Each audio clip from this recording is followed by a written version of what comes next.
Hello guys, welcome to the channel. Today we will discuss K-means clustering. So what is K-means clustering? Basically K-means clustering is an algorithm that divides data into K groups, means clusters where similar data points stay together. What it means? Suppose I have these data points, okay, before K-means.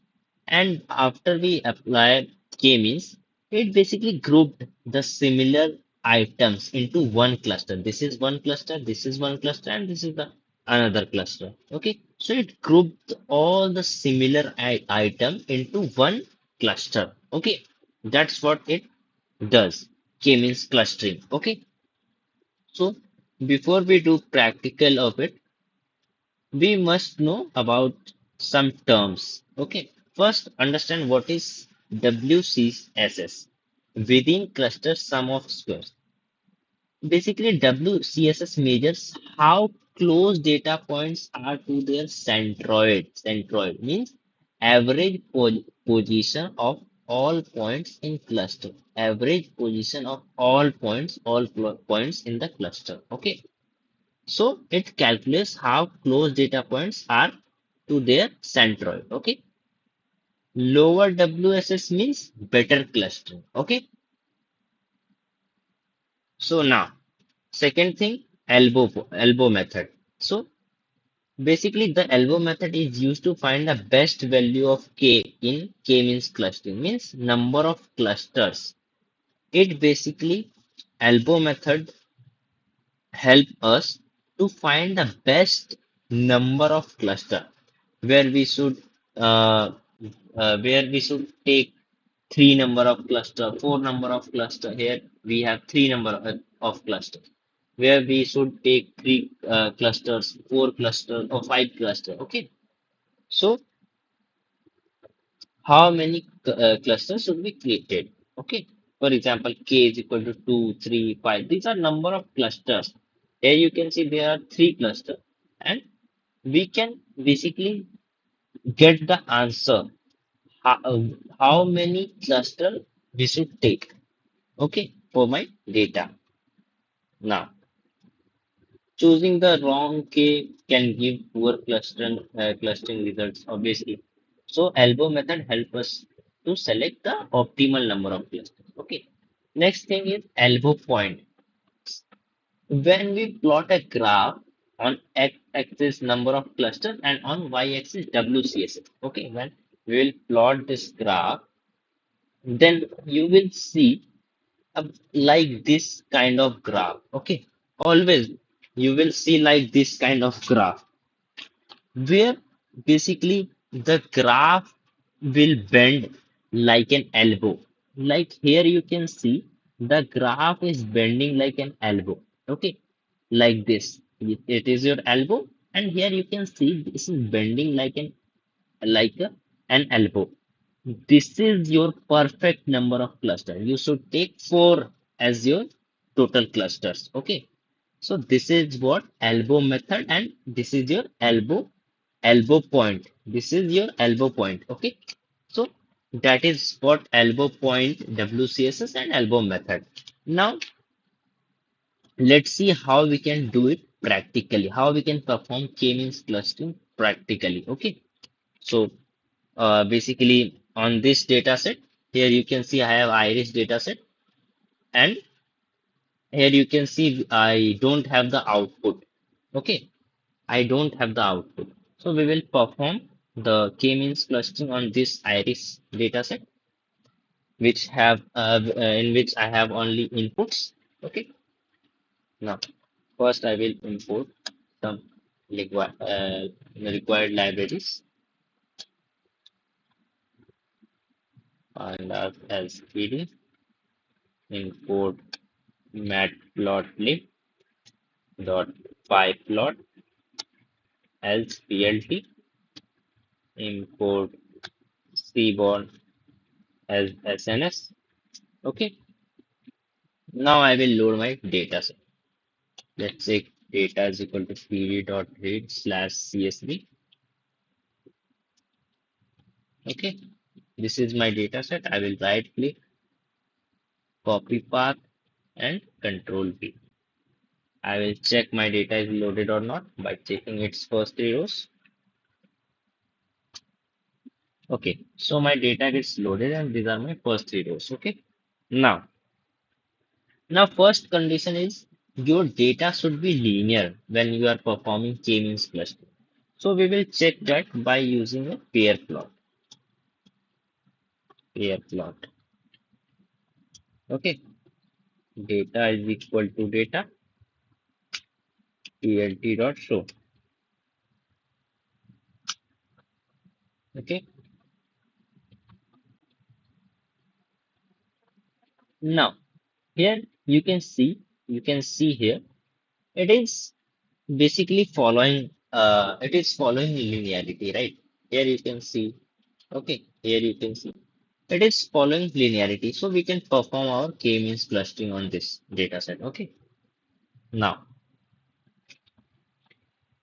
first I will import k-means from sklearn dot cluster import.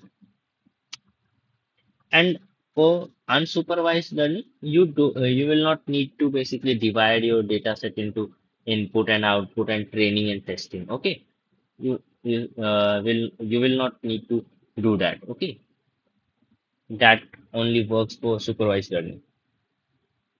Okay, import k-means. Okay, now let's make WCSS.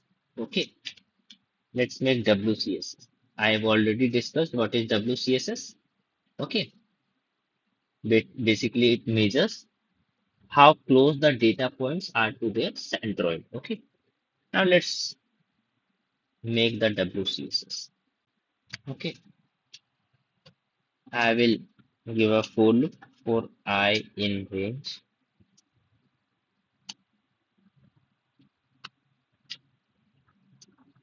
Let's take 2 to 21. Okay, let's take km is equal to call your k means. I've created an object km. Here you can see shift plus tab. Here are some basically hyperparameters you can use. Let's take n clusters as your I,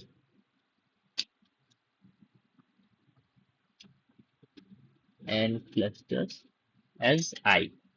Okay, and let's init we will you can simply copy. Okay, now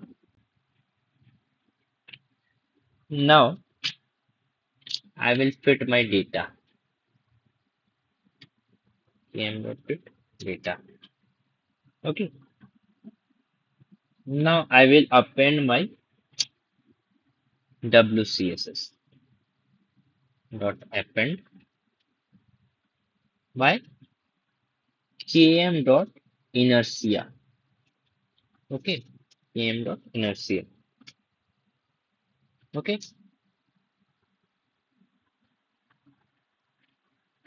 now I will plot a graph to check my elbow point, how many clusters which I should take. Okay, now let's make a graph plt dot figure. Let's take fig size is equal to 20 comma 5. Okay, now plt dot plot what we are plotting I for I in range,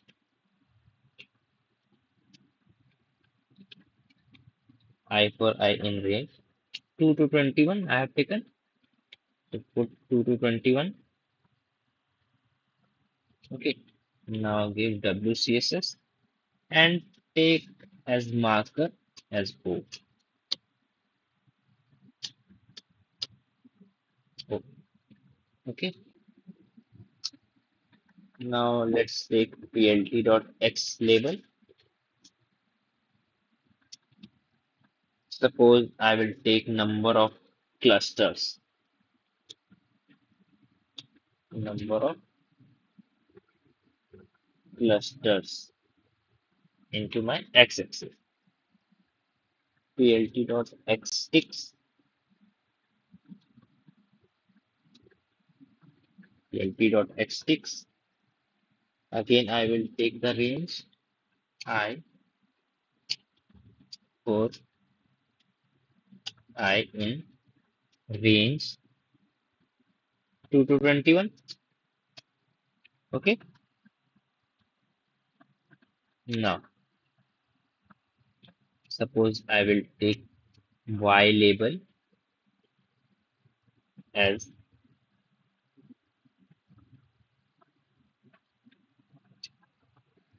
WCSS.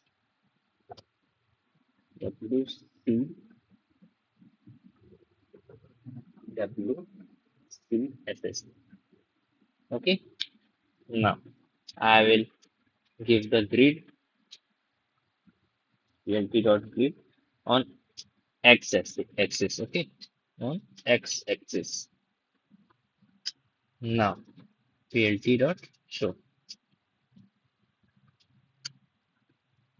So, here you can see your elbow point. So, it is looking like our elbow point is here, right?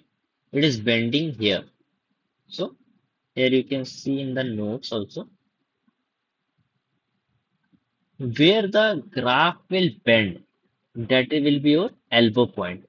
So, here you can see graph is basically bending on 3.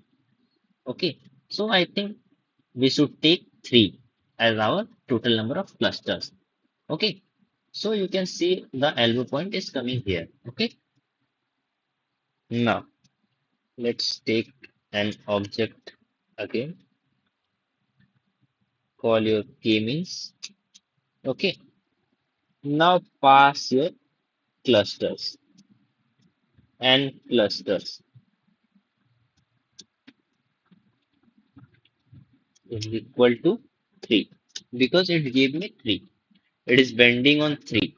Okay, so we are taking 3 as our clusters. We are telling that give me total 3 numbers of clusters. We will have only 3 type of categories in our output. Okay, now I will predict pred- predict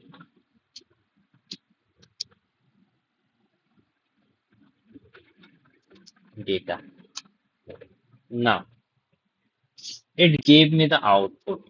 Okay, it gave me the output. Here you can see 0, 1, 2.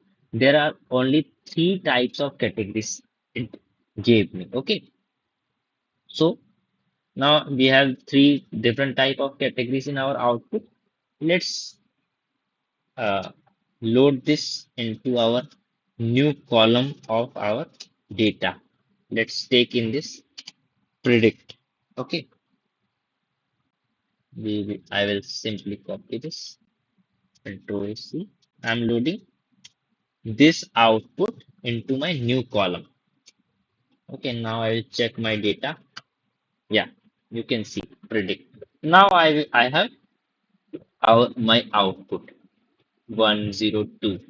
3 different types of categories. Okay, and you can remember in our iris data set, we we will always have 3 different type of categories: versicolor, virginica, and setosa. Here we are getting also 3. Okay, so this is my predictions. Now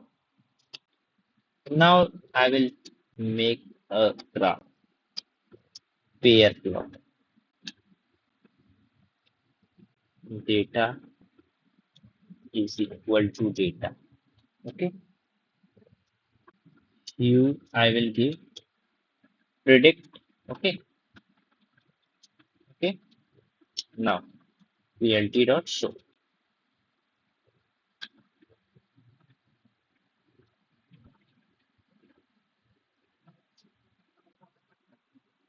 Yeah, it plotted the graph. Now let's compare this graph by our original data. So on this data set, I have performed K-means clustering, right, where we didn't have the output. Now let's plot a graph on actual data. This is my actual data where I have output also. Okay. Now let's make a graph of on our original data to compare this. Okay. I will load my data set. Suppose I will my data pd.read slash csv.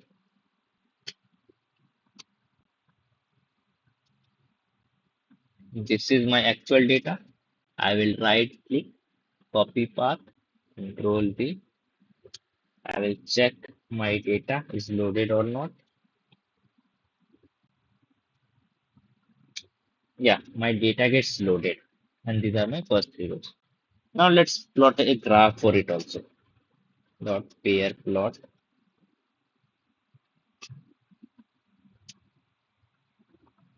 data is equal to my data. I will give view parameter as my species. Okay.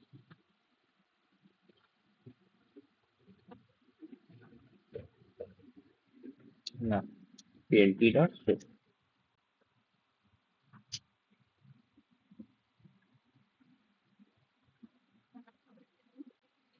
Now you can compare your predicted output and your actual output. Okay, this is looking like same, right? Look at the graph. Look at this pair plot. Okay, look at this ones, and now look at your predicted data. Your sorry predicted uh, data graph. Okay, it is looking like same, right? So this is how K-means clustering works. Okay, so that's all in this video. In the next video, we will see hierarchical clustering. Okay, so thank you.